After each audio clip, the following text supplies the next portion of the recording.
नमस्कार, मैं हूं शिखा और आप देख रहे हैं जीटीवी हिंदी न्यूज। आइए रुक करते हैं आज की ताजा खबर। वापी में पुलिस पर हमला, सुरक्षार्थ फायरिंग कर हत्या के आरोपी को दबोचा। वापी वलसाड जिले के वापी के डुंगरा क्षेत्र में आधी रात को उस समय सनसनी फैल गई जब हत्या का एक आरोपी सूरत पुलिस पर हमला कर बैठा। जानकारी के अनुसार सूरत क्राइम ब्रांच टीसीबी की टीम 2 अगस्त को हुए आलोक अग्रवाल हत्याकांड के मुख्य आरोपी अशफाक कवा की तलाश में वापी पहुंची थी। गौरतलब है कि सूरत के लिंबायत क्षेत्र में कपड़ा दलाल आलोक अग्रवाल की धारदार हथियार से निर्मम हत्या कर दी गई थी और आरोपी फरार हो गए थे। पुलिस को मिली गुप्त सूचना के आधार पर टीम डुंगरा क्षेत्र स्थित सनराइज बिल्डिंग में पहुंची, जहां आरोपी अपने साले के घर पर छिपा हुआ था। जैसे ही पुलिस ने रेड की, आरोपी अशफाक कवा ने मौके से भागने का प्रयास किया। जब पुलिस ने उसे पकड़ने का प्रयास किया तो उसने सूरत डीसीबी के एक अधिकारी पर छुरी से हमला कर दिया। स्थिति बिगड़ती देख पुलिस ने आत्मरक्षा में उसके पैर पर फायरिंग की। गोली लगते ही आरोपी घायल हो गया। घायल आरोपी को तुरंत वापी की हरिया अस्पताल में ले जाया गया, जहां उसे प्राथमिक उपचार दिया गया। इसके बाद सूरत पुलिस ने आरोपी को अपनी गिरफ्त में लेकर आगे की कार्रवाई के लिए सूरत रवाना कर दिया। इस घटना के बाद पूरी रात वलसाड पुलिस और सूरत पुलिस सक्रिय रही। अचानक हुई फायरिंग और गिरफ्तारी की इस कार्रवाई से डुंगरा क्षेत्र में दहशत फैल गई। पुलिस अब हत्याकांड से जुड़े अन्य फरार आरोपियों की तलाश तेज कर रही है। તારીખ 2 ઓગસ્ટ 2025 ના રોજ લિંબાયત વિસ્તારમાં એક આલોક અગ્રવાલ નામના ઈસમની ચપ્પુના ઘણા બધા ઘા મારી ક્રૂરતાપૂર્વક હત્યા કરવામાં આવી હતી।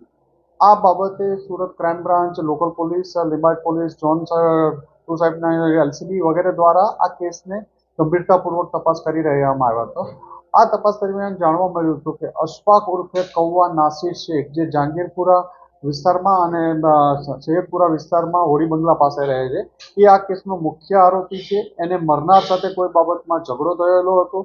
આ ઝઘડાના અનુસંધાને તેણે બીજા 5 લોકોને 4 લોકોને એને ખૂબ ક્રૂરતાપૂર્વક મારી નાખવા માટે સોપારી આપી હતી અને એમના આંગળા કાપી નાખવા સુધીની પણ વાત કરેલી હતી। આ તપાસ દરમિયાન અન્ય 5 આરોપીઓ અબરાર ઉર્ફે લસ્સી મોહમ્મદ શેખ, હરપક સિંહ, ભગવાન સ્વાઈ, રમજાન પાડો અને અફસર ઉર્ફે બોકાની અગાઉ 5 લોકોની આ કેસમાં ધરપકડ થયેલી હતી।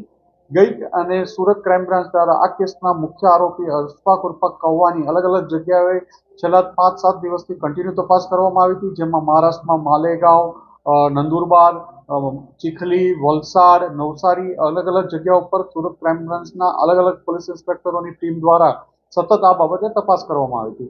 ગઈકાલે ક્રાઇમ બ્રાન્ચના પોલીસ ઇન્સ્પેક્ટર જૈન ગૌસ્વામીને એક બાતમી મળી હતી કે આ કેસનો મુખ્ય આરોપી અશફાક છે એ વાપી, વલસાડ અથવા સેલવાસ વિસ્તારમાં ફરી રહ્યો છે અને ત્યાંથી એ ફરીથી ક્યાંક દૂર બીજા રાજ્યમાં ભાગવાની તૈયારીમાં છે। આ બાતમી આધારે ક્રાઇમ બ્રાન્ચની એક ટીમ 4 માણસોને લઈને જૈન ગૌસ્વામી તરત રવાના થયેલા હતા અને સેલવાસની વિસ્તારમાં પેટ્રોલિંગ કરતા હતા। ત્યારે એમને એક સ્પેસિફિક લેટ નાઇટ માહિતી મળી કે વલસાડમાં વાપી વિસ્તારના ડુંગરા પોલીસ સ્ટેશનની હદમાં એક અમન પાર્ક સોસાયટી છે। એ અમન પાર્ક સોસાયટીના 6થા માળે આ માણસ એક ફ્લેટમાં 604 નંબરના ફ્લેટમાં છે।